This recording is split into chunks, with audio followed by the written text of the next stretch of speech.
James 2, verse 14. What good is it if someone claims to have faith but has no deeds? Can such faith save them? Chat, today I lost a bunch of money. I'm not going to hold you. I'm coping with Bible verses. I don't have the direct P&L because it's not syncing up, but trust me, 12 buy orders at a higher price, 12 sell orders at a lower price. You do not want to see that. And on my evals, I lost a bunch of money, and that's not looking too good. So what exactly happened today? Well, going into the day, I had a obviously bullish bias. We are bullish until proven wrong. And on ES, we are also abundantly bullish, filling the NWOG and heading towards the daily fair value gap. I said, ooh, I like this a lot. Papicita Mamarita likes this. Going into the 1 hour, you can see it even a little bit more. We're obviously still trending towards the NWOG.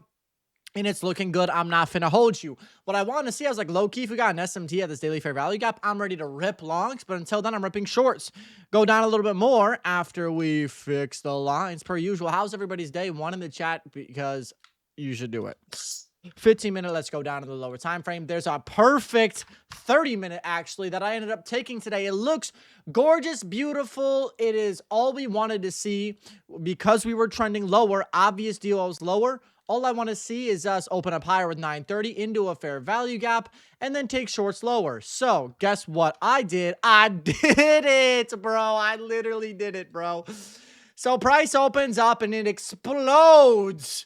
Absolutely explodes. We created a 1 minute fair value gap. Now, I will be honest. I was ready for a 30-second. I said, okay, well, let me mark out a 30-second. One thing I don't care about doing is if I see such an obvious narrative, I don't need the highest time frame inversion, and I'll do whatever I feel like doing. You know what I'm saying? So I was like, okay, well, maybe we can get an IFG here. I also saw on the 15-second, bro, I went way down on the time frames. I went way down on the time frames. I went right here. If we got an inversion on the 15-second before the 30-second fair value gap was created, I was going to slam shorts so hard, especially if we got a CISD entry, something like this. It would have been beautiful. I would have absolutely rubbed my body all over this trade. I would have put my pheromones all over it. It would have been incredible. Unfortunately, we did not get it. I meant to go to the 32nd, but we did get a resweep. At this point with the resweep, I did not notice we created another 15-second fair value gap. You go right here. You're ripping longs here, bro. I do not care. I'm ripping longs right here. I'm targeting NWOG, maybe targeting 2RR, pass some evals, whatever. I don't know. Trade rips. Trade rips. I did not see it on the 15-second. That is my rebuke of the day. I rebuke myself for not doing that. I said, okay, well, let me just take a 30-second trade. We wick like crazy. Then we don't quite close through it, and I would have gone right here. Honestly, at this point, I see the displacement. I see the high. This high literally looks high resistant, bro. I'm not going to hold you. I got to start learning to absolutely put my hands all over its tushy. Whatever I'm saying, bro. Anyways, we get the 1 minute inversion right here. Blow my rocks off. Worst stop loss I've ever seen in my entire life. You go on the 1 minute. I put my stop loss like right here, and then actually no, I did, but then I got the worst fill of the millennia, bro. I got a fill right here. Sure enough, we tap into CISD. This is what I've learned, bro. When we have displacement this crazy, a lot of times these huge candles get rebalanced, bro. People see this dump and they think, let me catch longs back up for whatever reason, bro, because 99% of people are unprofitable. Ding, ding, ding, ding, ding, ding. I'm unprofitable, bro. Let's go. Anybody else? Seriously. I should have waited for a CISD. This would have given me way better risk reward. It would have given me a much better break even, but no, I got brutally dumbfounded on this trade. Ended up ES dumps right where I wanted NQ to go to. This should have been an easy trade, bro. It should have been an easy, no-brainer W trade, but unfortunately it wasn't, bro. I'm not even going to hold you. I go break even. I get break even right here. And then what do I see, bro? I'm officially, okay, so at this point, bro, first trade of the day, I'm break even here, all right? I'm break even right here. Then what do I see? I see that ES not only, whoa, that is not the ES. I'm looking at energy source. What was that? Energy source what? I can't even see it.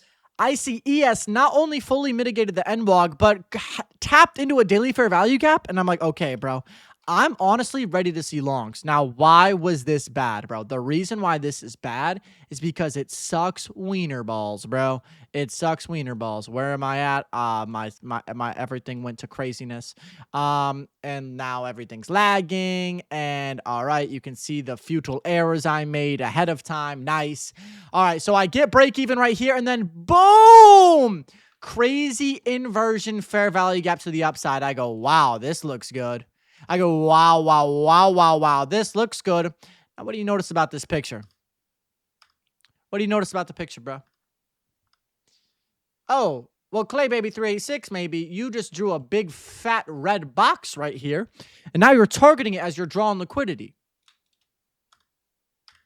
Yeah, bro, that's my exact problem. What exactly did I do, bro? I'm an intermediate trader, bro. I'm not the best in the game, bro. I'm not the LeBron Jordan of this shit, bro. I'm really not. I rebuke that cursing. I've been trying to get better at cursing. About not cursing. Anyways, I take this trade right here, but I don't even take it here. I take it here. Wow. You're really innovative. I've never seen this type of trading before where you seek worse RR for no reason. Exactly, bro. Exactly. And that's what makes me better than most traders. Oh, except that's a lie and actually the opposite of the truth. Anyways, I get the worst fill of my life because we're way up here. And then I realize, oh my gosh, Papa, just let me go break even. This trade's horrible. I go, yo, let me just get break even. This trade is literally horrible. I'll go break even if it just sweeps this, or if I get a lick of break evenness, bro. I got no break evenness. Oh, I actually got my fill up here. I'm not even trolling you because I promise you, I never saw a lick of break even, which means that wick was not in my break even zone. It was like right here, bro. It was like on the cusp. I want to get out of this trade. And so this trade is not bad. But what makes it bad? Well, one, you can tell by the bearishness on NQ that we're low-key seeking out the NWOG, right? We just are. Technically, we don't have to because of SMT, but bro, learn the way the candles move. Displacement like this, it does not look like we are not going to get the NWOG, bro. NQ still wants this DOL. It's a strong DOL. If NQ wants it, NQ will receive it, bro. The NASDAQ does whatever it wants. Not only that, but there's absolutely zero structure, bro. And that's where this trade fails. Now, right? You get high resistance. Yes. You get a bunch of little low resistance afterwards. And then you get your inversion. All of a sudden, bro, this trade doesn't look so bad. This trade doesn't look so bad. But the thing is that this is not this. This is not this. This is not this. And that's what I have to realize. The trade was valid because we were going with the higher time frame. We officially had the craziest SMT I've ever seen in my life. And we had a good reaction, but the reaction wasn't good enough. Anyways, like I was saying, horrible entry, horrible fill, horrible. I had the high time frame, but I didn't have the structure to go against the high resistance high that was above me in the lows. And the fact that we still had relatively good draws below us. So what did I do? I got my back blown out in GTA. And of course, bro, eventually we swoop the NWOG and then we give good reactions. And it is what it is. So what did I learn? Well, we ended up chopping sideways. Delivery should have been better on the 1 minute, but ES screwed us over by delivering so freaking hard. So unfortunately, I had to go break even. I mean, holy dumpage. But it is what it is. We learn our lesson. And so, yeah, now I know just to wait for more structure, even though I was correct. We didn't really have any true manipulation. We didn't go into anything. We had the NWOG below. We had good displacement, but we had to wait for more. You know, it really shouldn't be enough. And then if this plays out, well, that's fine. I'll just wait for some sort of, 5 minutes open up and get tapped into like this. And it'll be beautiful. So really, it just comes down to being patient, not jumping the gun, because I've been noticing I love displacement more than anything, but I can't just chase the displacement, bro. That literally goes against ICT completely, bro. Like they trick you into the market going one way, and then you're just a freaking liquidity, bro. So I was the liquidity, but we learned, we live. Till next time.